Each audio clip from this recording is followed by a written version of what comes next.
Morning. Welcome. Good morning. Hey, so I'm Marion, Willis. I guess you know that.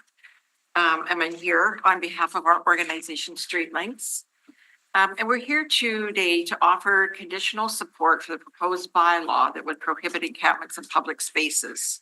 If you're wondering why there's many of us here, it's because we are a lived experience organization, and it's important for you to hear the voices of lived experience. Our support is conditional because enforcement alone cannot solve what has become one of Winnipeg's most complex and painful crises. We recognize the growing concerns about public safety. The public has become weary of fires, discarded needles, property damage, and fear in shared spaces. We're also seeing the fallout across the healthcare system. Addictions and homelessness are amplifying public health pressures with more emergency responses, more drug poisonings, and more community trauma linked to violence and despair. Rates of HIV and other communicable diseases have peaked at shocking levels. These realities demand a coordinated response. We can no longer treat healthcare, justice, housing, homelessness, and addictions as separate issues. They are deeply interrelated. That's why Street Links is urging council to pair this bylaw with the establishment of a managed encampment to housing site modeled after what's working in Halifax.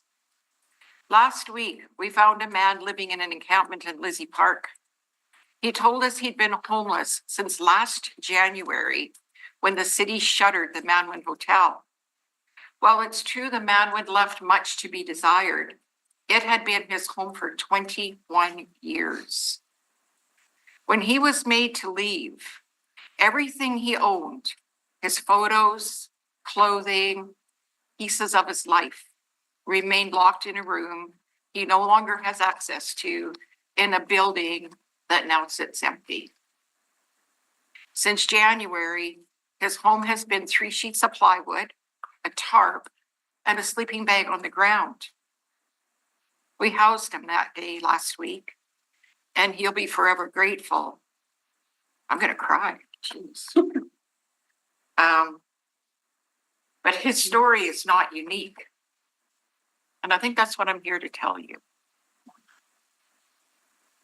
The same pattern is playing out at Waterfront, Granite Park, along the Assiniboine, at St. John's Park, and Louise Bridge.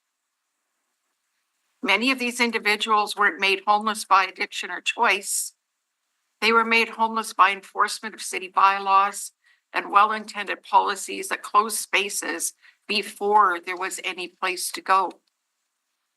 A managed encampment to housing site that prioritizes rehousing these individuals with robust supports both for the tenants and the properties that house them is the only just way forward. As this man's story shows, moving people from their homes didn't solve the problem. It created the situation we're struggling to manage today. Growing numbers of people living homeless in parks, along riverbanks, and throughout public and private spaces. To make real progress, though, we must also think about our shelter system. Too many people refuse to go to shelters because they feel unsafe, unseen, and stripped of dignity. Sheltering people in institutions with 200 beds is akin to warehousing misery.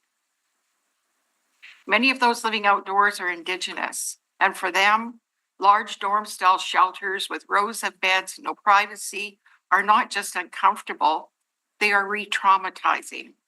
They echo the same structures and experiences of residential schools where loss of safety, autonomy, and identity were daily realities. We cannot expect people to leave encampments for conditions that are triggering and re-traumatizing. The city and the province must work together to redesign our shelter system, smaller, more community-based, trauma-informed spaces that restore dignity and safety.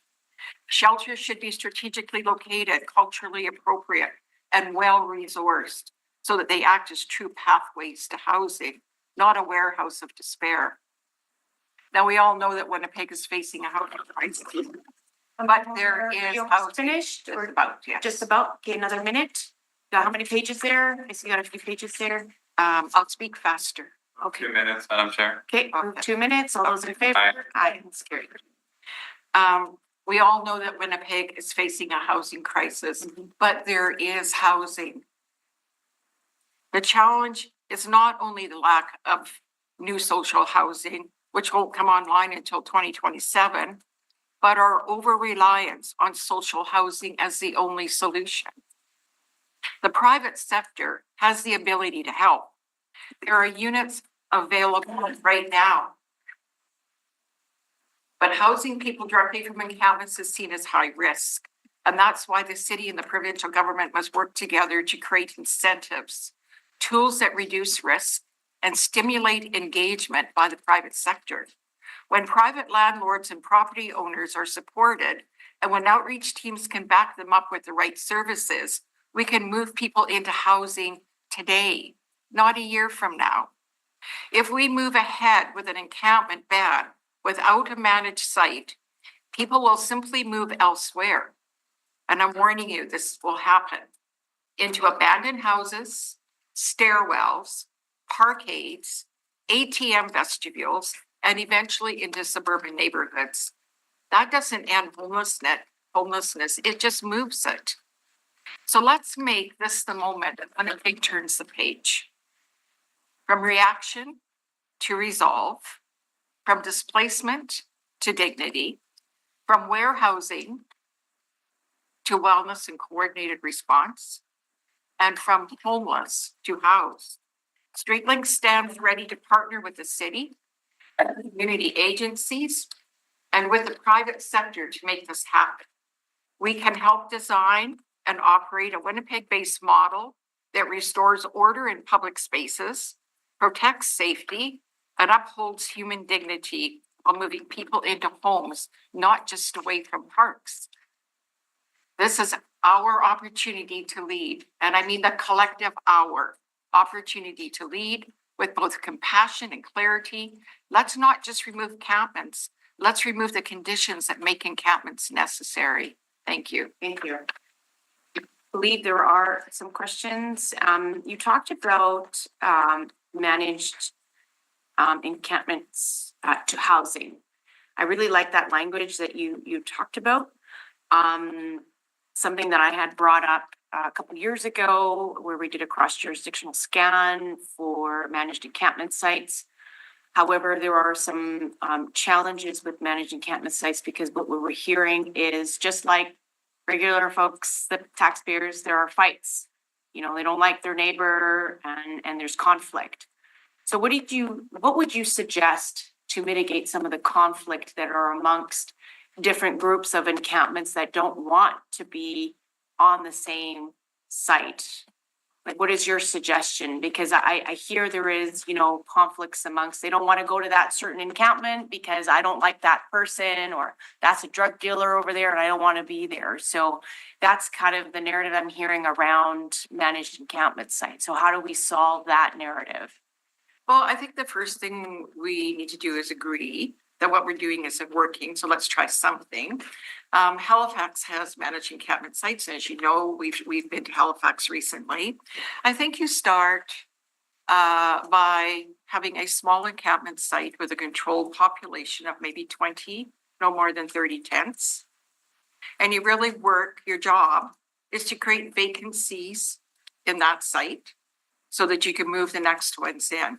If that is working really well, you may even find, like Halifax did, that you increase the number of sites to address some of those challenges. But I think that we need, we likely shouldn't argue our way out of this and put up barriers. I think that we need to think about a way forward that does restore social order here, where we do create a new sense of lawfulness that does protect the public while at the same time protects the interests of those living unsheltered. I have to say, there's very, very few people out there, I could count them on 5 fingers and name them, out of that whole big population that we know, that doesn't want to be housed. Everybody wants to be housed, but few are offering housing because we're relying on social housing. It doesn't work. I really do believe that a managed encampment to housing site, the mandates in the name, managed encampment to housing. Street links is your managed encampment to housing specialist. If you follow us, it's what we do extraordinarily well. If the city could remove the politics of all of this and realize there's Your Way Home and Main Street project to do outreach at that level. Here's the city and the managed encampment to housing and engaging street links to do specifically that. And Homelessness Winnipeg has their model and the Reaching Home agreement to support that. Now you have 3 pillars, all of them working alongside each other, what unites everybody. And I think we've forgotten the plot here, folks. What unites all of us is to end homelessness, right? 3 different pillars, 3 different approaches, everybody working together to do that. There does need to be a ban on encampments. I support that, but not in the absence of providing a managed encampment to housing site that actually meets needs and doesn't choose to leave people out there homeless. There's no reason for people to be out there homeless. And then my follow-up question, when you had visited Halifax, what concerns have you heard that things, because we've been hearing that things were not working out in Halifax. So what are the issues that you've heard? Or are you saying that Halifax model does work? You know, I think you could look at every model across Canada, and I think you could find something wrong with every one of them. But I think we got to get to that place where we start to build on what's possible. I think we have to build on strengths. And when you build on strengths, you make things work. Is the Halifax model perfect? Probably not. But I can tell you that I was in Halifax for 2 nights and 3 days. And I saw the encampment, the sanctioned encampment areas. And yeah, you know what? It looks like the squalor that we see on our riverbanks and parks, but it's contained in an area where the city serves it. They pick up the garbage, where outreach teams are there, where they've really focused on building transitional housing to move people along. Their shelter systems are small and strategically located throughout Dartmouth, Halifax. Nobody's warehousing people in the very areas, by the way, that you're trying to develop. Makes no sense. We have to embrace change in the city. We need to depoliticize all of this, and we need, to become the agents of change, or the city stays stuck, people stay outside, and the public just becomes more weary. I really didn't see anything that didn't work. I was there for 2 nights and 3 days, never heard one emergency siren. The city is clean, it's well organized. There is no perfect model. It's not going to work for everybody, but it will work for the majority of people. And Winnipeg, by comparison, is almost equal in population. If you take Dartmouth, Halifax together, and the population of Winnipeg, 50% of their population is a mix of Indigenous and Black people, and the rest Caucasian, much the same demographics here, Indigenous, everybody else. Did Halifax just have one managed encampment site, or did they have several? Yeah, so Halifax started with 1 site, expanded to 3, eventually expanded to 5, and over 2.5 years, they've reduced their homelessness by 50%. And this year they plan to close all their sites, so it took 2.5 years, because they now have enough shelter beds. And people, the people that are living unsheltered in those designated campsites told me that they see moving to a shelter as a step up, because the shelters are safe, they're small, they're focused, there's housing teams, and they can easily then move on out of there and into other housing. And by the way, Halifax, Dartmouth has a bigger housing crisis than Winnipeg. And they've also understood 2 things that were fundamental to success.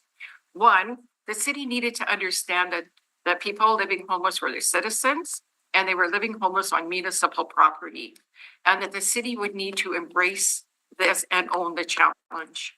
And they did. Okay, and in doing so, then they pulled out all the stops to make ending homelessness their number one priority. And when they did that, that really changed the game. This province, on the other hand, is more of a passive partner. They look at sort of funding, housing. They have some unique kind of housing there, pellet homes, not pellets made out of wood, but I think pellet might be the company called the Pellet Company. And we visited some of those communities. They've developed a strategy that really works. You know, so we can continue to build on for political reasons, keep supporting what doesn't work for political reasons, or we can begin to really care about all citizens. We can really think about the importance of public safety, and we can move forward with resolve, restore dignity. You know, when we leave here today, do you know where we're going? We're going to help Winnipeg Police Service with an encampment in a park in the North End. We aren't the outreach team that was chosen by the city to do this work.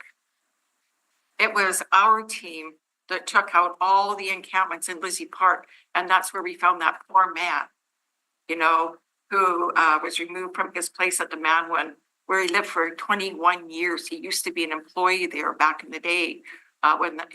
These are real people, folks, and that's what I'm trying to say to you. These are real people with stories, with histories, with a lot of trauma. And we need to, as a city, as a province, as service organizations, not be the ones, okay, that amplify that trauma. We need to be a part of the solution, and all of us need to have a role in doing that. And I thank Councillor Gilroy. And I think for Councillor bringing Gilroy this does have a forward. question. I see she's Yes. fidgeting. Oh, you got the bench. Yeah, she wants to ask some questions, some follow-up questions, so we'll allow her to do that. Thank you. Yeah, because we were together in Halifax, but I think what isn't clear in kind of some of the questions that Councillor Santos asked you is I think there is a difference between what we would like to see in a managed triage site than what was seen in Halifax, which I think would be a success here. Can you explain that difference of a managed, because in Halifax they're not managed, a managed to triage into housing? Can you explain that? Yes. So that was a good question. I'm sorry I didn't answer that well. Yes, I have really looked at Kelowna, I've looked at Halifax, Vancouver, I've looked at what's worked and what hasn't worked, right? And I recognize that what you really need to do to make this work is you need to give it a clear mandate. Manage encampment to housing. That's what it is. It's a triage center. That's where you're going to have, and if we did it, for example, the University of Manitoba built us a lovely tiny home that maybe could go there. And where you put outreach teams on site, and you would be, and it would be the outreach team's job to actually engage with everybody in there to develop a housing plan that actually considers and plans for the unique needs of every single person, to go out there and to work with our team to identify a source of housing, and then to move that individual out as quickly as possible. So we're not looking for people to be in a managed encampment to housing site for weeks and months on end. This is intended to be a way to rapidly house people from encampment into housing with the right kinds of supports. I will only offer this as a caution. We all talk about wraparound services, and organizations are quickly criticized for not providing all the supports they should be providing. Well, that mantra has existed now since 2017-18 through Housing First. Nobody funds it. So we need to think about that too. We need to understand, okay, that we need to incentivize and we need to properly fund services that not only get people housed, but stimulate involvement by the larger community. It is actually going to be the private sector that pulls us out of this, not the public sector. It's going to be, and when you engage the private sector, You're now also engaging those who may even provide some donor support to do this. These are important issues for the public. So my next question to that is how, because of course, right now on here, we don't have that on the agenda today. I would love to see it, been open about that. Those are discussions we need to have with the province because they would need to help support us in this work. How does what we are doing today support the idea of maybe how they can combine the two to support what the province is trying to do in getting people into housing with having a managed triage site with what we're actually our policy enforcement around encampments? How can they all align? Well, I think that if you are going to ban encampments in certain areas, you need to provide an alternative there. Where do you think that people are going to go? The idea that people are going to take up their tent at sunrise, and where are they going during the day? And then they're going to put it up again at sunset. That's naive and suggests that those that are considering this strategy may not have the depth of understanding around this population, why people are homeless, and even who the people are themselves. You know, and I think you should also be a little bit concerned about infringing on people's human rights. It is not an infringement on human rights, you know, if you offer an alternative. But I would suggest to you it is an infringement on human rights if you don't. But human rights, it's a violation of we should all feel obligated as human beings, you know, to make sure that people out there are properly served.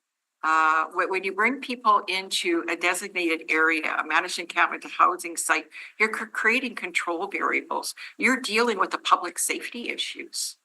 You're dealing with the housing issues. You're dealing with the issues around mental health, and you're dealing with issues around addiction. And I think you'll hear that from some of the rest of this team.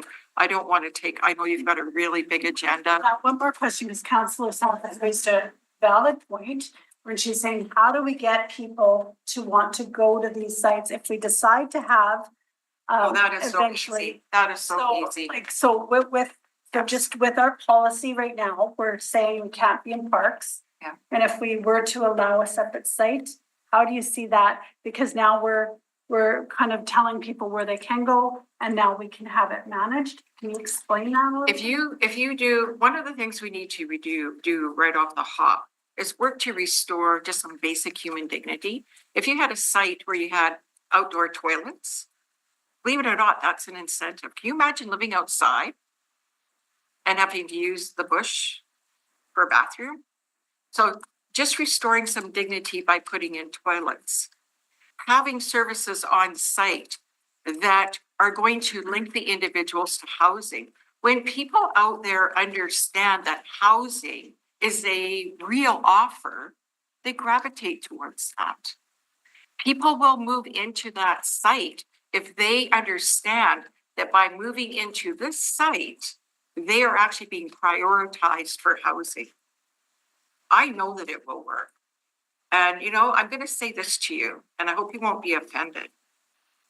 I'm probably a greater expert on this population and on homelessness than any of you here.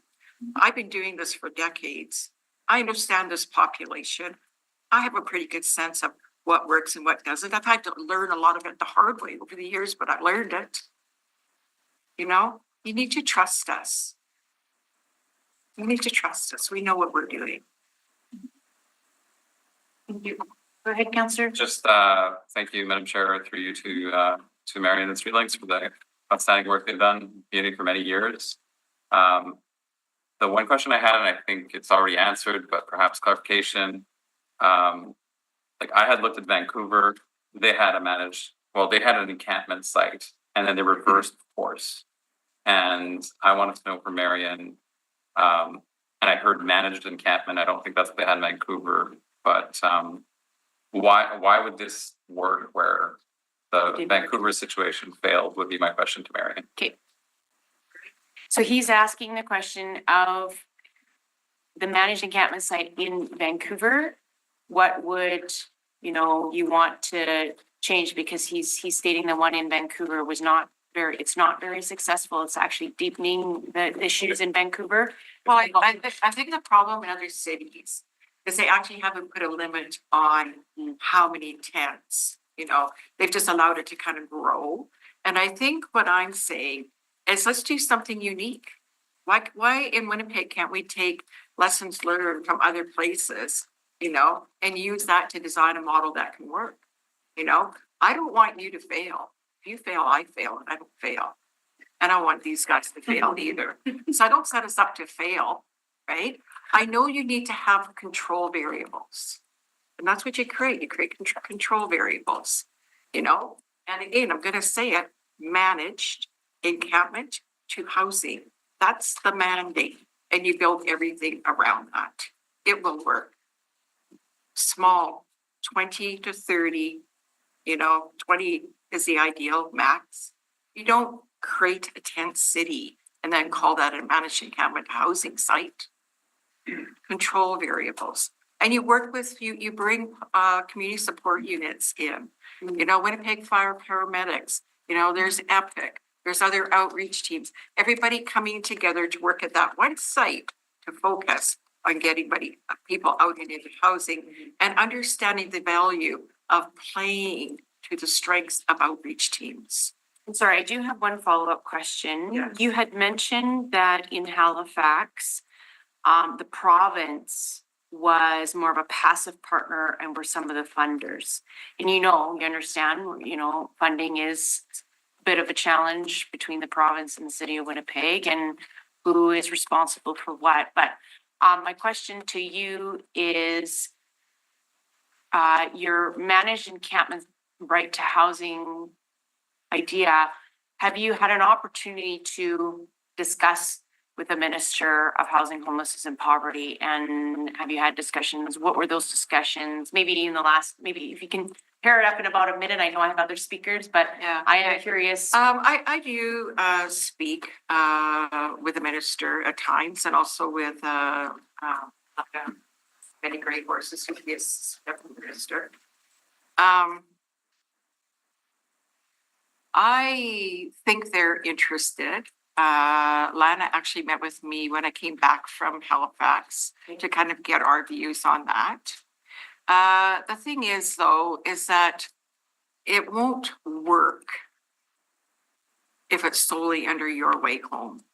You cannot rely on social housing and new builds that aren't going to come onto line for some time. And we don't even know how many people right out of encampments will live in new builds, to be honest. You need to engage the private sector. That's the public. And the public cares about this.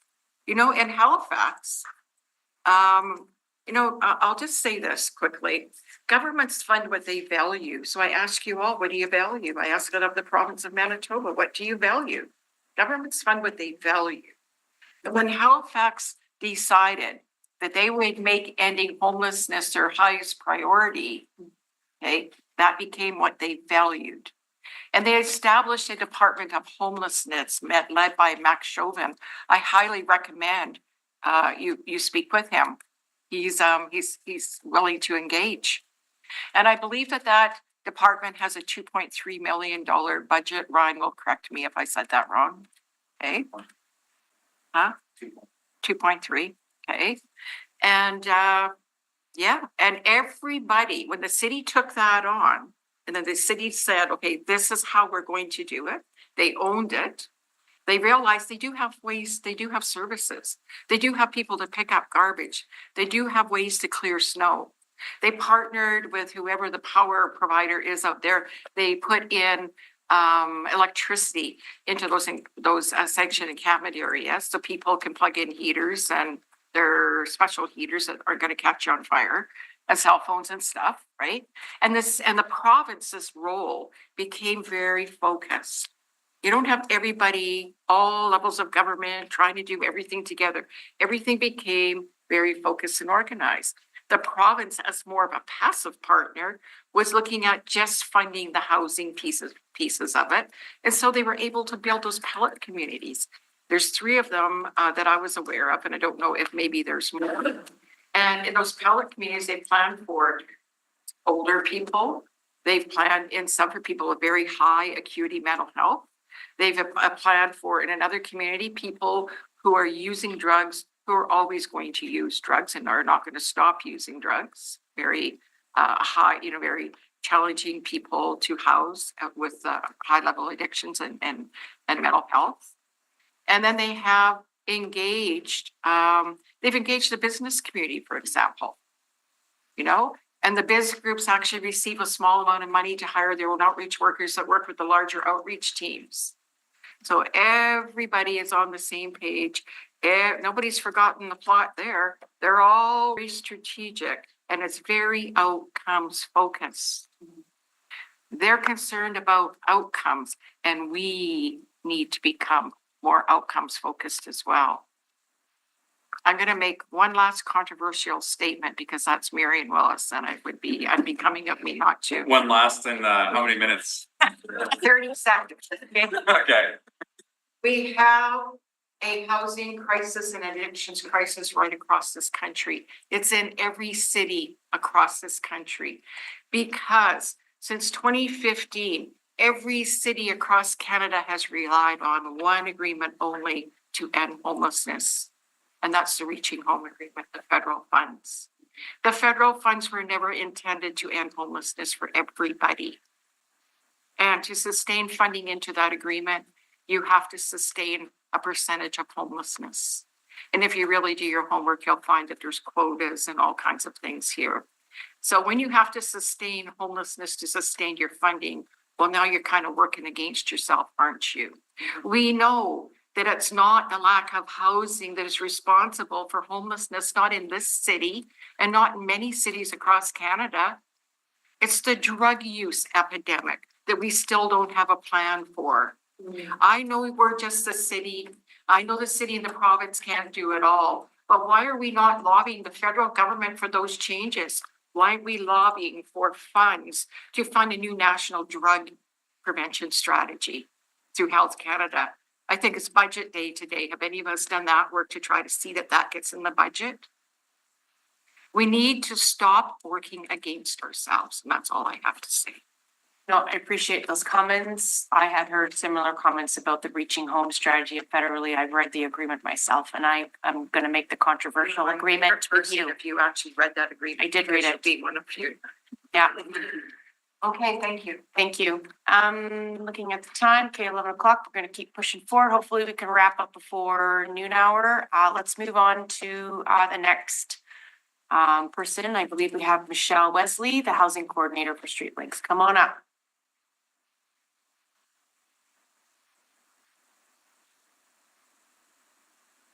Good morning, everyone. Morning.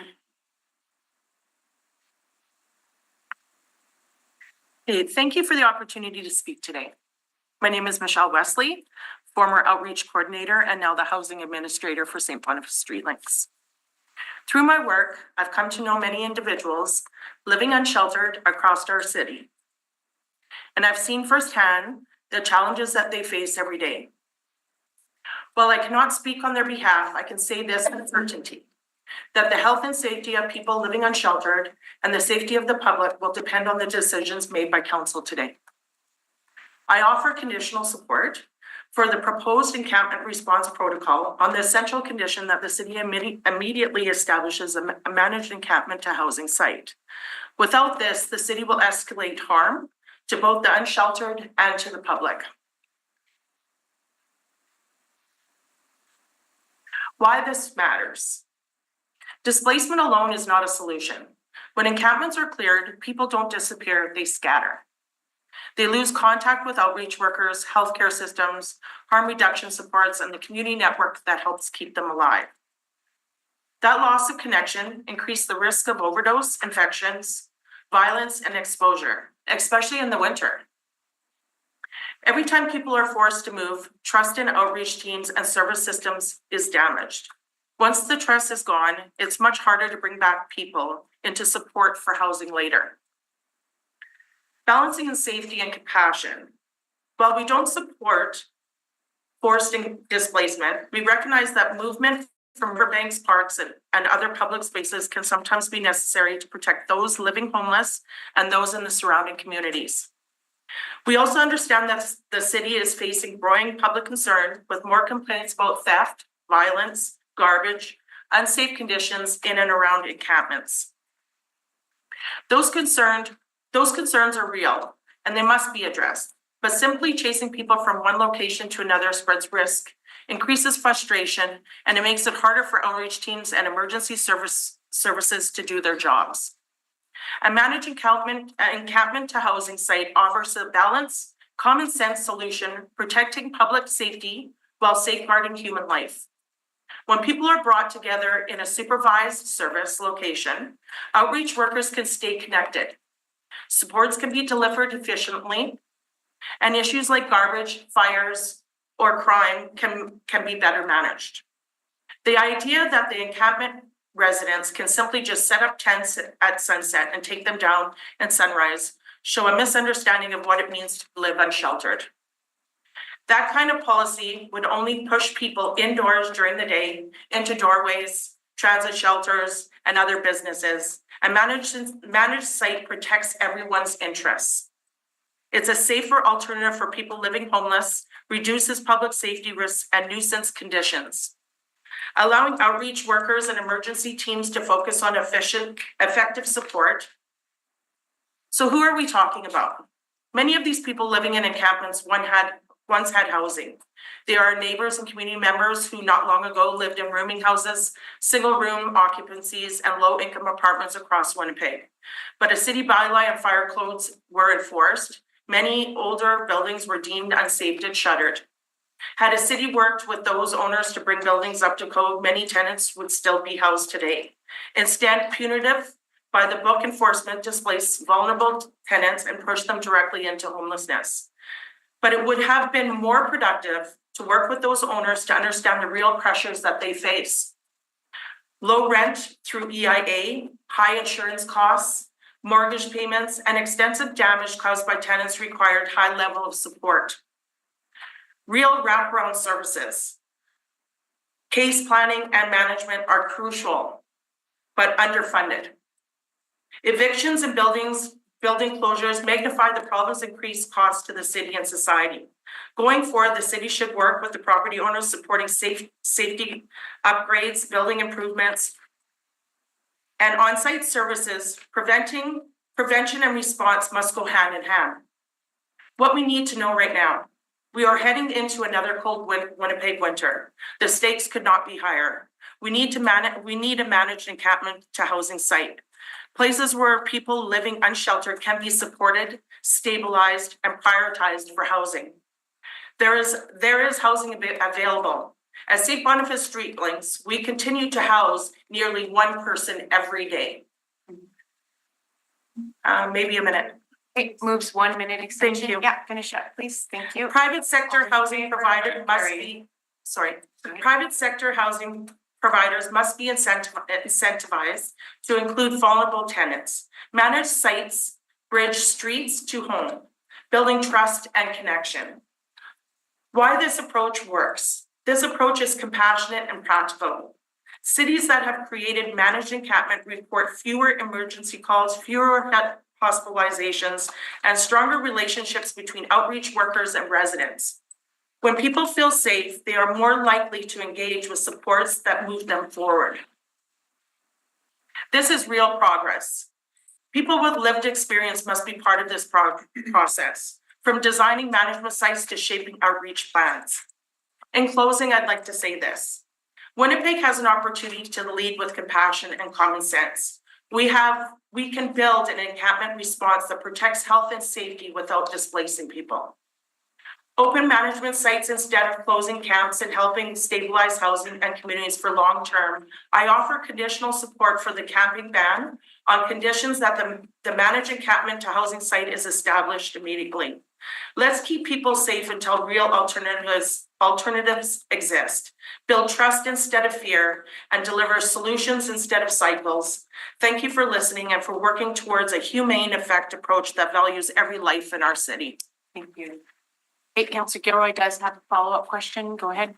So as as the new housing, congratulations, I know you're outreach, and I know you have lived experience, right? So as the housing, the new housing coordinator, how would you see, because I want to make sure people are understanding when we talk about managed, it's very different than any other place in Canada where ours would have an organization doing the inside, the encampment, and really kind of coordinating the work and getting people triaged into shelter housing. Can you explain that piece a little bit so we would understand what that could look like from your perspective of the housing coordinator? So I've been with St. Boniface Street Links for nearly 5 years. I also have lived experience. Through the 5 years, I've come to recognize that when you can work with clients, with people unhoused in an area and they stay in that area, it's a lot quicker to house them. So when I have clients, so, kind of a little thing is like when we keep in contact with our clients, usually within a week, I can house somebody. When we went into Lizzie Park, that day I housed somebody within an hour. It's a matter of just being able to keep people in a close vicinity so that they're not kind of scattered all over, because you'll find yourself always chasing. And if people are constantly moving, you're constantly doing the work over and over again. You're never actually getting completion. So when we're asking about having numbers, progress, things like that, then that's when you'll be more successful, is having a managed encampment site where there's people in there working directly with those people every day to see where, with options. Not everybody is suitable for one certain housing. And I've learned this through the years, right? There's people in different stages. So with St. Boniface Street Links, what we've built is kind of progressive housing. We start them off here and they kind of gradually move along so that we can see the success to where they want to be. Some people are just happy being in the McLaren Hotel for the rest of their life, and that's okay, that's their choice. But then there's people that want to move on. They want bigger and better, whether it's recovery, whether it's being in an apartment in a quieter neighborhood, whether it's being in the North End, I'm not sure. Every individual is different. And then follow that, and I'm really hoping the province is hearing this discussion, because I do think that they need to come to the table to help fund a managed encampment site, because I really think the critical aspect is the addiction supports that can happen prior to even getting into housing. Can you talk about what's extremely important? Yeah. For those that are looking for recovery, it needs to happen now. When they want recovery, it needs to happen now. Just simply placing somebody in a housing development, a lot of times that we've noticed, not always is their success, because they're struggling with the addiction aspect of it. Our model that we've done with Fountain and with a couple other places that are coming, we have 40 to 80 people in the last year that are now living in recovery, successfully housed, long-term housing, in nicer buildings. There's been a lot more success in that. And that's been because we've been able to give them the help that they wanted when they wanted it. There was no pushing them away or waiting lists. And one last, just because you have education in addiction and recovery. Yes. I think that's critical for us to know. Yes, I'm a recovering addict. Yeah. And I also was caught in the problem for many, many years.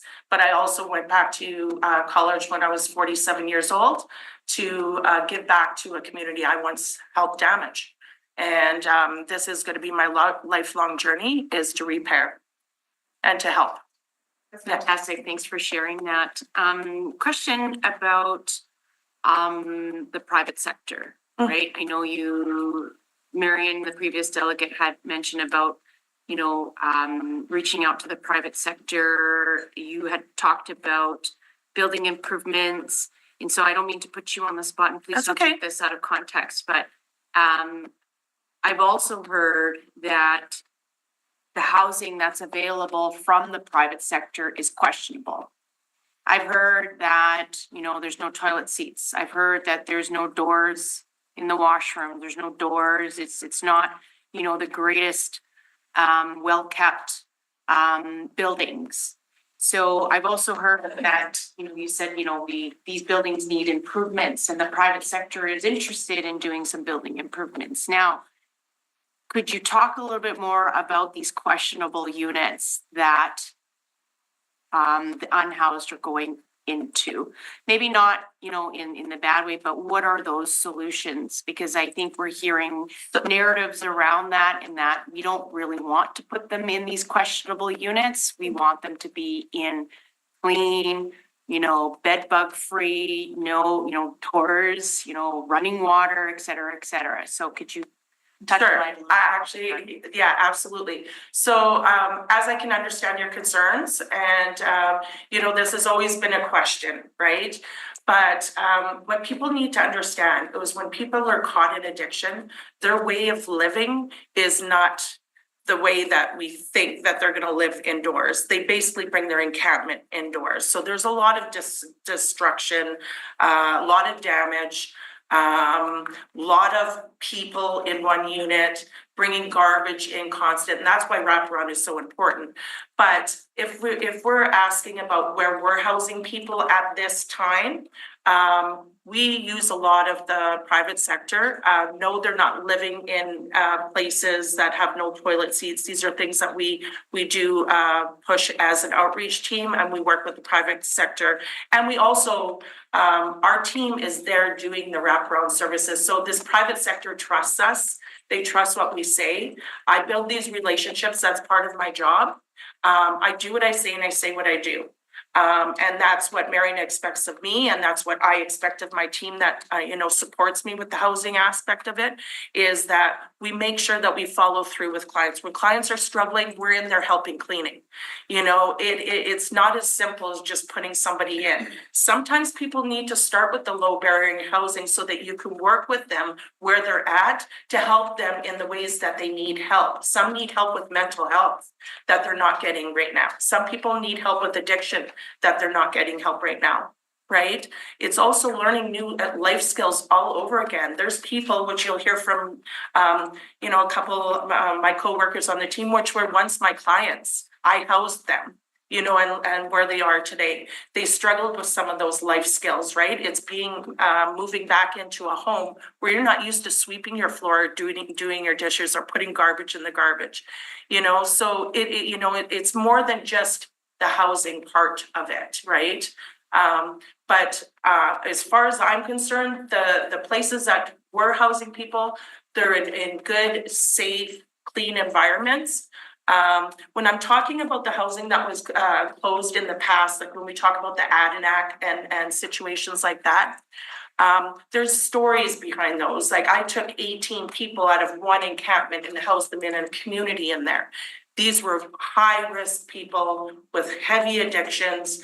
And yes, there's going to be a lot of damage. There's, unfortunately, the property owner can't keep up with all those, with the rent. When they're only charging $700, $600, and $750 for rent, and they're creating $1,000 worth of damage, it's not long before somebody starts losing their, can't pay mortgage, can't keep up with the dam, can't keep up with the cost of broken items in the suite, whether it's heating vents, stoves, fridges, toilet seats.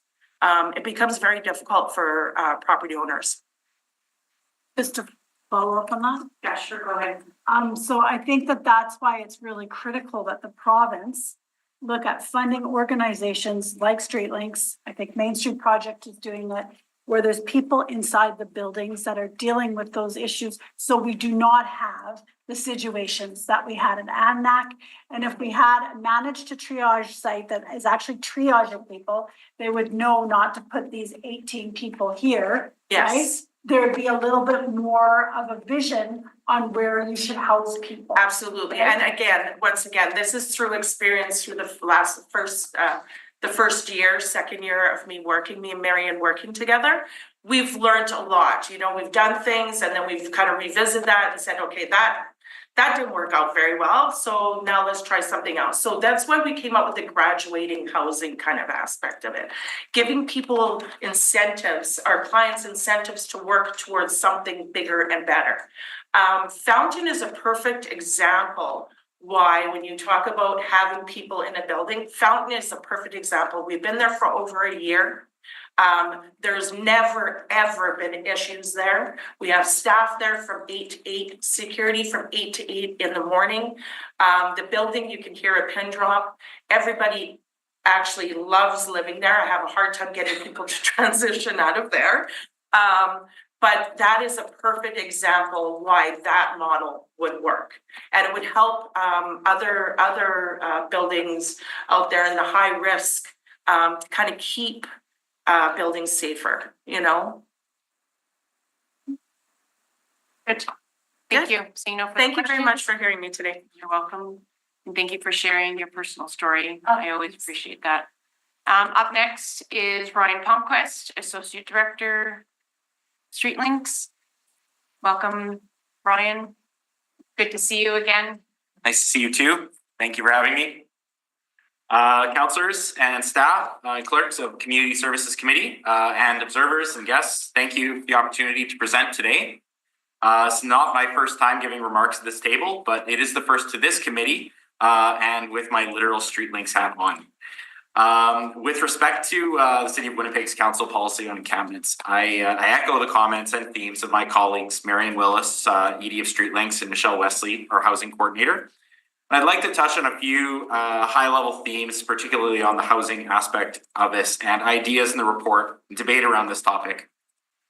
There is one element of this report that does cause me concern. It's with respect to the portions which identify, I quote, "Your Way Home, launched in early 2025, has progressed slowly due to a shortage of available housing units. As a result, public parks, riverbanks, and other shared spaces remain occupied and in some cases severely degraded." So this sentence is problematic, at least in the sense that it is taken at face value, as it implies the continuation of homelessness for some period of large-scale homelessness and chronic homelessness for some period of time is inevitable. It's concerning also because it's not consistent with the experience I've had since joining the team here at Street Links, working in literally the same office with no privacy as housing coordinator Michelle Wesley, hearing all the phone calls she makes, and of course the clients coming into that office as well, individuals who are being housed at Street Links nearly every day. It is not the case that there is these people can't be housed. I won't sit here and deny that there is an affordable housing shortage. Most of the table will know for much of the last decade of my life, including here working for committee member Councillor Lard, as well as a private citizen in St. Patel and as part of Yimby Winnipeg, I've been a participant in the pro-development, pro-housing supply activist community and cause. However, it would be and is misleading and harmful to continue to imply that there's no housing supply at present, that we can't be acting right now to get people off the street. Yet in this report and in much of the communication towards the public, there continues to be the insistence that there is an inadequate housing at present to house large numbers of people currently living outdoors. This mindset is defeatist and it's not grounded in truth. There are many units of housing available across Winnipeg. Vacant apartments and houses dot the landscape. It is true that many are not suitable for occupation without renovation or investment, but many are. What makes this housing unviable, or better put, what makes the unhoused people non-viable tenants for that housing, is that their high needs and the high risk of housing them for landlords. These risks prompt property owners, even those of historically low barrier housing, to find a stronger business case in leaving housing empty than renting to the unhoused and precariously housed population. These risks, though, can be mitigated, and they are mitigated by recovery supports like those provided by Street Links outreach workers, building supervisors, housing coordinators, and partnered even the property owners themselves in partnership with the service providers. People can be housed immediately. We do not have to wait for a years off promise of new purpose-built social housing from projects labeled broadly as affordable. It's a mandate that doesn't only concern homelessness as well, and people with addictions and high-risk needs. It also concerns working families and seniors and other incompatible populations. Are the units to house those living in our parks really on the way and being built now? If they are, is it at the scale required to house the number of people living outside today in solely publicly funded and provisioned housing? The City of Winnipeg has done some really good work recently. There's been a number of CMHC-backed nonprofit developments. The city has instituted broad zoning reforms, allocated vacant lots for new housing. It's been some really great work, but is that work taking place at scale? Who can deliver at scale? It's really has to be a major element, the majority of it, from the private sector in the private housing market. So this bylaw does represent, and I'm supportive of it, a step in the right direction that myself and my colleagues are proposing. We suggest an approach that doesn't wait for future housing development, that takes action now. Banning camps from sensitive and inappropriate locations is the correct step, but it's only half a pace forward. The other football must be opening a location, as it's described, managed encampment to housing site, where people can go once they are evicted from problematic camping spots and be provided better options in a safe and controlled setting. About 30 more seconds, one more paragraph. Moved by Councillor Gilroy, one more minute. All Thank those in you. favor? Aye, and that's carried. On a recent trip to Halifax that Marion mentioned in detail, the privilege to see a series of designated sanctioned encampments in action. In that city, a similar bylaw to this one was created. However, it did not stop there. In addition, and would not have worked if it had just stopped there. In addition to prohibiting camping in problematic areas, a dignified and stable alternative was provided. Well, what we're proposing isn't exactly what they do in Halifax. Instead, one focused on, as was articulated before, getting people into housing, triaging them into housing through these camps. That dignity is, and need for housing is universally desired on the street. We don't have to wait. So we can take this step forward, but we also must continue on to the next step, which is housing and income supports for everyone who needs them. Thank you. Thank you. Further questions? No, saying none? Thank you. Thank you, Brian. Up next, James Audy, who is, I believe, an outreach worker. Yes, Street outreach support worker. Welcome to City Hall. Good morning. Good morning. I'm a little bit nervous, so I That's okay. got it Don't all be. written down here. You'll be fine. Okay. My name is James Audy. I'm an outreach worker employed by Streetlinks. I'm here today to speak about proposed encampment ban. I offer my conditional support on a condition that a managed encampment to housing site is established and operated by Streetlinks team. Why Streetlinks? Because without them, I would likely still be gang involved, selling drugs, or selling and using drugs, living in encampment, incarcerated or dead. Today, my life is completely different, better in ways I thought possible. I have benefit from the Morbid House, and I now reside in a housing recovery support and fully employed. Winnipeg is seeing a growing number of people joining gangs. Joining a gang is often the homeless people do to survive the streets. If we end encampment living and get people out of survival mode, there will be less gang involvement. I know from personal experience that simply banning encampments will not make things better. In fact, it will make things far worse. There will be more violence, more thefts, and more of everything the city hopes to change.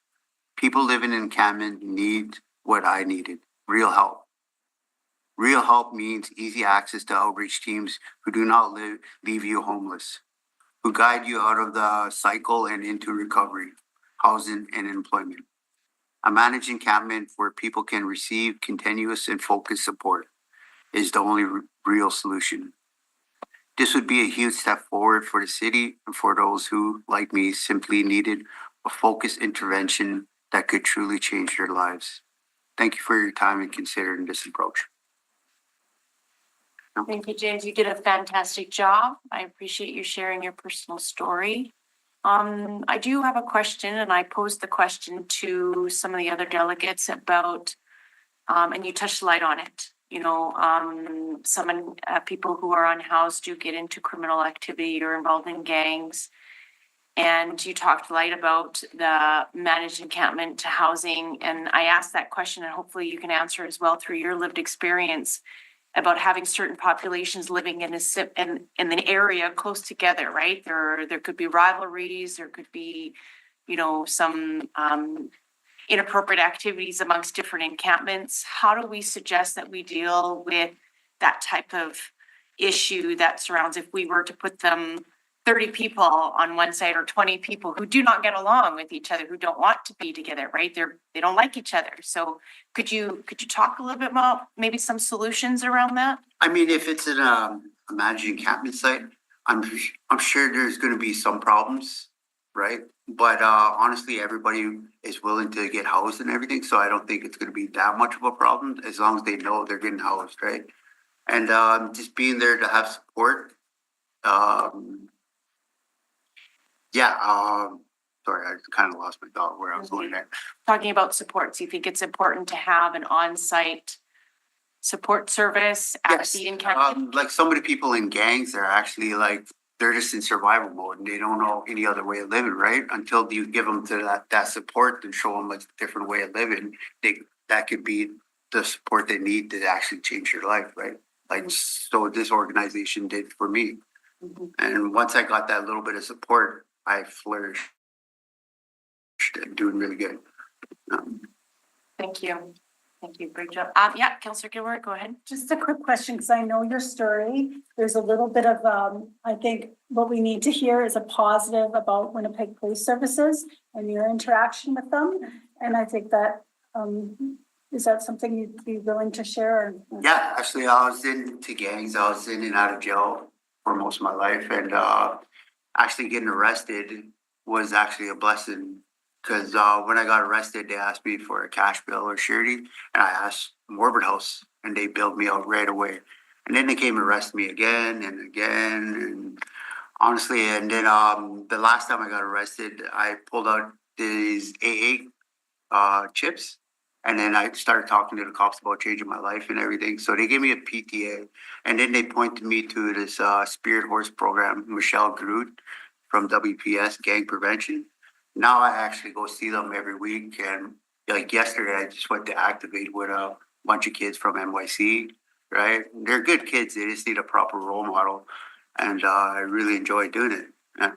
And now I actually see the cops, it's like I go shake their hand and everything. They're good support staff. I just got goosebumps sharing that story. Thank you. Thank you very much. I think that's great. Spirit Horse is a fantastic program. It is, Yeah, yes. and City of Winnipeg had offered them some funding as well. So I know they're a great partner in supports for young men. Great job. Any other questions? No? Okay. Thank you. Really appreciate that. Yeah, thank you. Up next is Claude Bighetty. Am I saying that right? Bighetty. Yeah. Claude Bighetty from St. Boniface Street Links. Welcome. Thank you for having me. And famous YouTuber. Oh, really? I do social media. Okay, but, okay. Okay, good morning, council. My name is Claude Bighetty. I'm a member of the Street Links team. I speak to you today from deep lived experience. I lived in encampments on and off for over 10 years. During that time, I was gang involved, sold and used drugs. I did what I thought I had to do to survive. I know how vulnerable people are forced to make choices to stay alive on the streets. It only took 2 years for my life to change. I am now sober, have a home, and was married this summer to my partner. She, like me, had lived in encampments, and I chose help. She followed. We both live clean and sober in a beautiful home in the Street Links transitional community. I'm a full-time employee, and my partner is in school with plans to attend university. These are the real outcomes of coordinated care. I have seen how the lack of safe support spaces drives cycles of violence, theft, and instability. Simply displacing people does not fix these problems. It scatters them all throughout the city, making challenges worse. The only way forward is to meet the unmet needs for safety, recovery, housing, and ongoing support. Managed encampment site where people can access continuous and focused help is the most effective and compassionate solution. It provides a path out of survival mode and into recovery, stability, and meaningful work and housing. While it might not help every person, it will help the majority. I know from experience that change is possible when people are properly supported.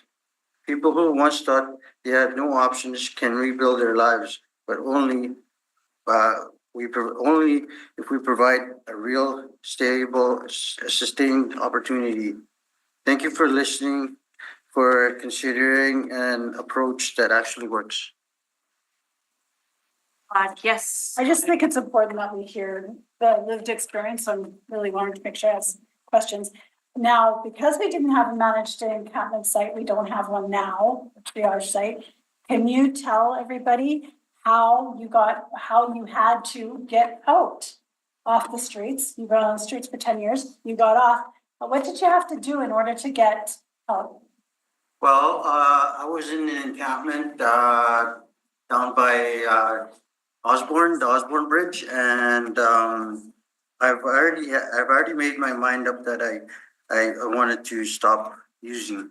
I was addicted to fentanyl and meth, and I was sick and tired, and the only way I knew how to sober up was do some time, go to jail. So what I did was I thought I'm gonna do a petty crime and hopefully get locked up for a little while. So I went and bust a window at a business, and I went inside the lobby and I waited for the police to show up and come and arrest me. And so that's how I sober up when I think I had enough. And that's what I knew how. That's all I knew.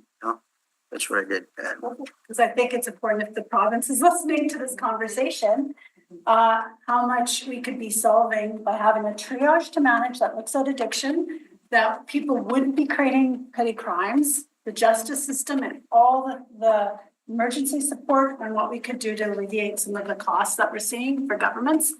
You're a prime example of that. So thank you for sharing your story, and thank you for continuing to share on social media so other people can follow in your footsteps. Yeah. So thank you. You have a question? First off, what's your YouTube account? Is it Claude? Claudemir Bighetty. Claudemir? Claudemir, Claudemir. Okay, I'll take the time to follow you. I do appreciate lived experience. Question though, you had mentioned that you had been homeless for 10 years. At any point in time in the recent, let's just say 5 years while you were out, did anybody approach you, either DCSP, province, and asked you if you wanted to be housed? Could you talk a little bit more about? Okay, well, let's go back. We don't have to go back all 10 years, but I know. Let's go back 3. Because you said you've been housed for 2 years. I've been right? sober 2 years now, as of October 28th. Okay, And congratulations. during that time, when I was homeless, I have had Main Street projects, the Women's Cultural Center, Yes. and yep. Street Links. Street Links were people that came and see me. And for Main Street, I hate to say, You don't have to say. but the Main Street project, they just throw you a sandwich and coffee and see you later. That's it, right? And Main Street Street Links, or the guys that came down and actually would sit down and have a conversation with me and would they chit chat with me, and ask me how I was doing, if I needed anything, and they did house me twice, but I was 3 times, and I was addicted. I wasn't ready to seek treatment, and I turned my places into traps because I was involved in gangs and I did sell drugs. So I just ended up turning my apartments into trap houses, and bringing all my homeless people into my house and turning it into a encampment. But getting help and reaching out to Street Links again, like for years, they've been asking me, you can come to Margaret House, we had a treatment center there, if you want to come there. And sure enough, that time I was in jail, and I called Marion to see if they had any beds available, and he said, yeah, sure, you can come. Of course you could come, we've been trying to get you in here for years. And so yeah, they came pick me up, and I was at Margaret House, and I spent the next 5 months until I got I finished my programs, and then I went into second stage housing, and ever since then I went and volunteer at Streetlinks a lot, and Marion's like, you know what, I'm gonna put you on a payroll, because you're doing so well here. And from there, that's just, its sobriety is amazing. And me being out there helping all these other guys that I've known from living on the streets, and me actually them seeing me where I'm at today inspires them on they want to do the same, and they always ask, how do you do it? And I tell them, and most of the times people see my social media and say right on. Yeah. Thank you, Claude. Yeah. I really appreciate you sharing some of your experience. Your story is amazing. I like to hear that. So thank you. Great job. Okay, up next is Deidre. She's not with us? Okay. We do have one more delegate. Pam's not coming. Okay, I am gonna call a quick 5-minute bio break, and then we'll get into reports, okay? Give us 5 minutes. We'll be back at 11:40 a.m. Yeah.